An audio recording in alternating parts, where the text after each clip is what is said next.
அனைவருக்கும் வணக்கம். இது உங்கள் GS கல்வி புரட்சி சேனல். NMMS தேர்வெழுதும் மாணவர்களுக்கு எளிமையான முறையில் எளிய குறிப்புகளுடன் தேர்வில் வெற்றி பெற வழிகாட்டுதலுக்கான கணக்குகளை இந்த வீடியோவில் பதிவிட்டு வருகிறோம். அனைவரும் பார்த்து வெற்றி பெறுங்கள். இன்னைக்கு நம்ம பார்க்க போகிற கணக்கு பின்வரும் தொடர் வரிசையில் விடுபட்ட எண்ணை கண்டுபிடிக்கவும்.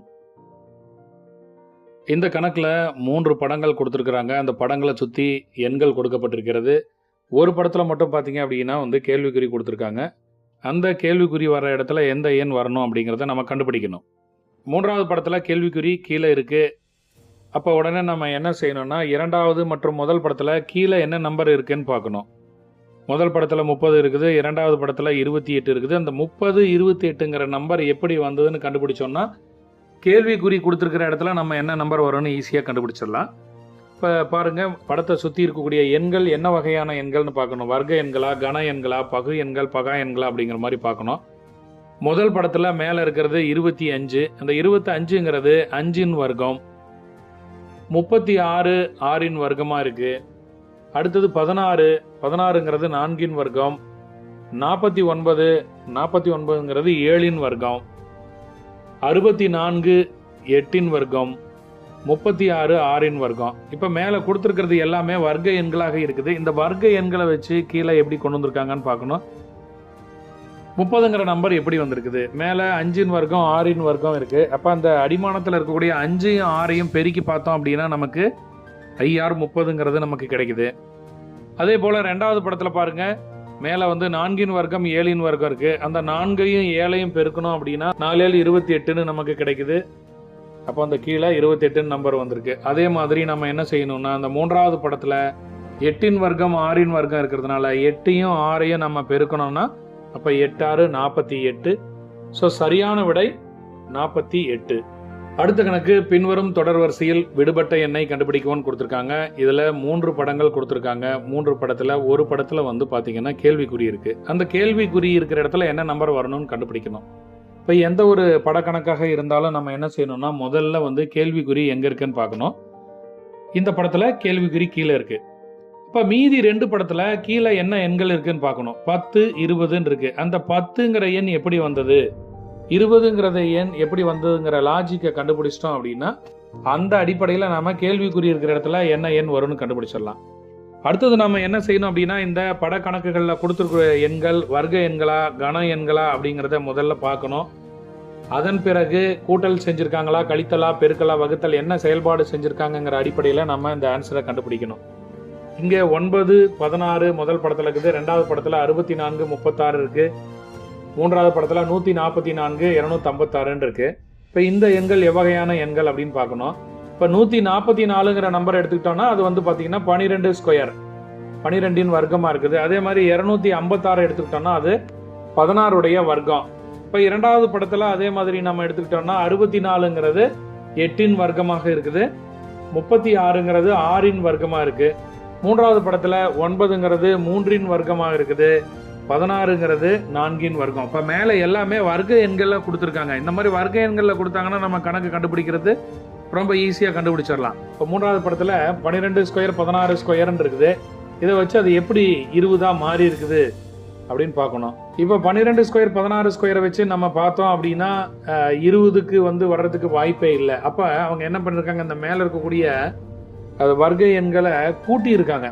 144ஐயும் 256ஐயும் கூட்டினா 400ன்னு கிடைக்குது. இந்த 400ங்கிறது என்ன அப்படின்னா 20உடைய வர்க்கம். ஸோ அதே போல் 64ஐயும் 36ஐயும் கூட்டினோம் அப்படின்னா நமக்கு 100 கிடைக்குது. 100ங்கிறது 10இன் வர்க்கம். இப்போ அந்த 10இன் வர்க்கங்கிறதுனால 10 போட்டிருக்காங்க, 20இன் வர்க்கங்கிறதுனால 20 போட்டிருக்காங்க.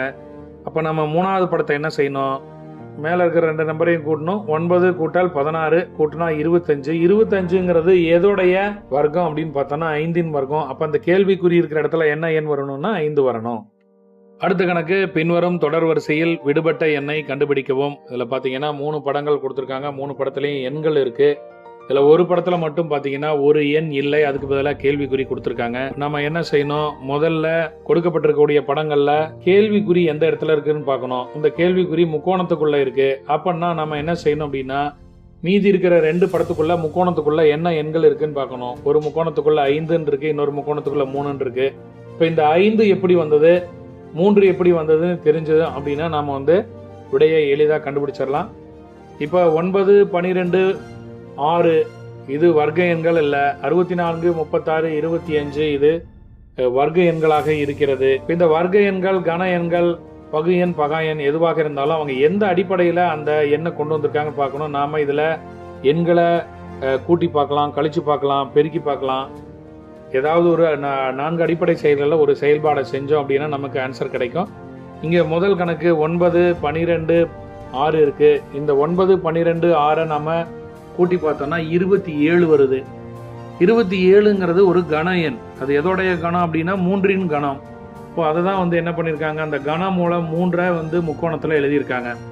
ஸோ அதே மாதிரி நம்ம என்ன பண்ணலாம், அடுத்த படத்தில் 64 கூட்டல் 36 கூட்டல் 25 இது 3ஐயும் கூட்டி பார்த்தோம் அப்படின்னா நமக்கு 125 கிடைக்குது. 125ங்கிறது ஒரு கன எண், 5இன் கணம்.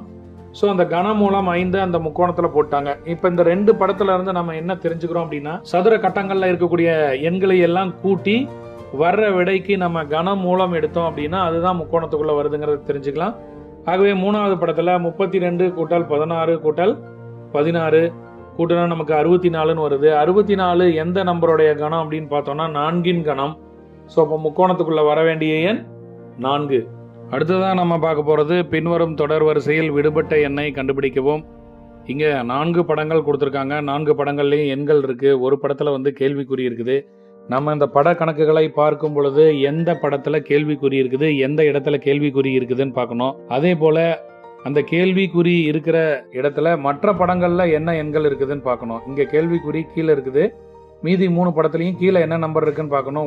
ஒரு இதுல 34 இருக்கு, இன்னொன்னுல 53 இருக்கு, இன்னொன்னு 47 இருக்கு. இந்த 34, 53, 47ங்கிறது எந்த அடிப்படையில வந்திருக்குது அப்படின்னு கண்டுபிடிச்சோம்னா இந்த கேள்விக்குறிக்கு விடையை நாம கண்டுபிடிச்சிடலாம்.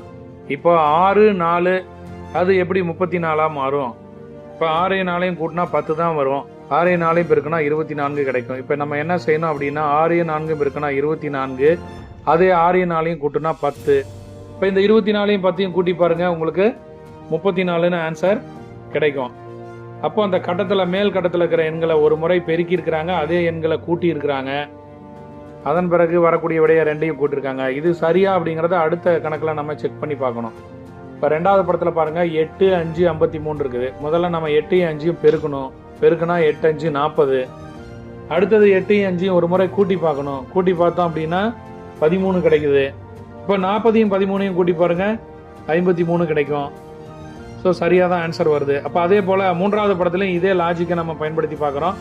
11ஐயும் 3ஐயும் பெருக்குனா 33, 11ஐயும் 3ஐயும் கூட்டினா 14 கிடைக்குது. 33, 14ஐயும் கூட்டினோம் அப்படின்னா நமக்கு 47ங்கிற விட கிடைக்குது. அப்போ இந்த 3 கணக்குலையும் இந்த லாஜிக் சரியா வர்றதுனால அதே லாஜிக்கை நம்ம அந்த கடைசி படத்துக்கு பயன்படுத்தணும். அதாவது என்ன செய்யணும், 9ஐயும் 2ஐயும் ஒரு முறை பெருக்கணும். அடுத்தது 9, 2ஐயும் வச்சு கூட்டி பார்க்கணும்.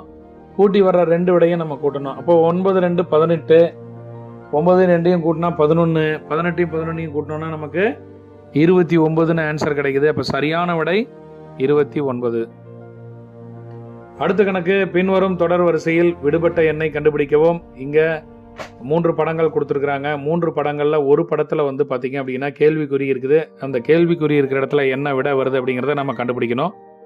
இப்ப கேள்விக்குறி எங்க இருக்குன்னு பார்த்தோம்னா 2வது படத்துல நடுவுல கேள்விக்குறி இருக்குது. அப்படின்னா முதல் படத்துலயும் 3வது படத்துலயும் நடுவுல என்ன நம்பர் இருக்குன்னு பார்க்கணும். இப்போ முதல் படத்துல நடுவுல 93 இருக்குது, 3வது படத்துல நடுவுல 50 இருக்குது. இந்த 93, 50 எப்படி வந்ததுன்னு கண்டுபிடிச்சிட்டோம்னா நாம 2வது படத்துல கேள்விக்குறி இருக்கிற இடத்துல என்ன விடை வருங்கிறத எளிமையா கண்டுபிடிச்சிடலாம். இப்போ நம்ம ஏற்கனவே சொல்லியிருக்கிறோம், கொடுத்துருக்கிற எண்கள் வர்க்க எண்களா, கன எண்களா, பகா எண்களான்னு பார்க்கணும். அந்த எண்களை கூட்டல், கழித்தல், பெருக்கல், வகுத்தல் செயல்பாடுகளுக்கு கொண்டு வரும்போது விடை வருதான்னு பார்க்கணும். இல்லை அப்படின்னா இப்போ இந்த கட்டங்கள்ல எண்கள் கொடுத்துருக்குறாங்க, எந்த 2 எண்களை வேண்டுமானாலும் கூட்டலாம், கழிக்கலாம், பெருக்கலாம், வகுத்தல் செயல் செய்யலாம்.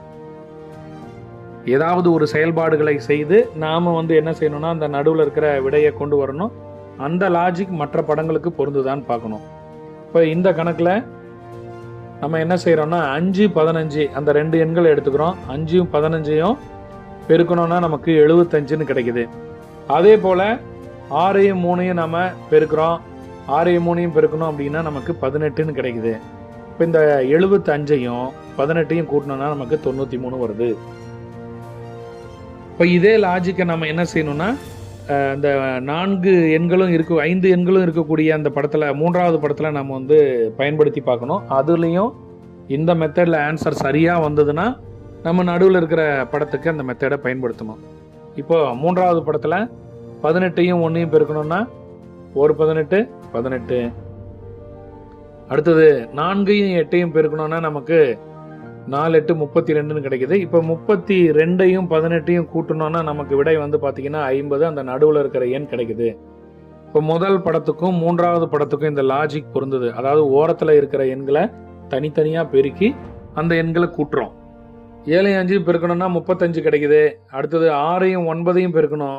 6 9 54ன்னு கிடைக்குது. இப்போ இந்த 54ஐயும் 35ஐயும் கூட்டுனா நமக்கு கிடைக்கக்கூடிய விடை 89. அப்போ சரியான விடை என்னன்னா 89.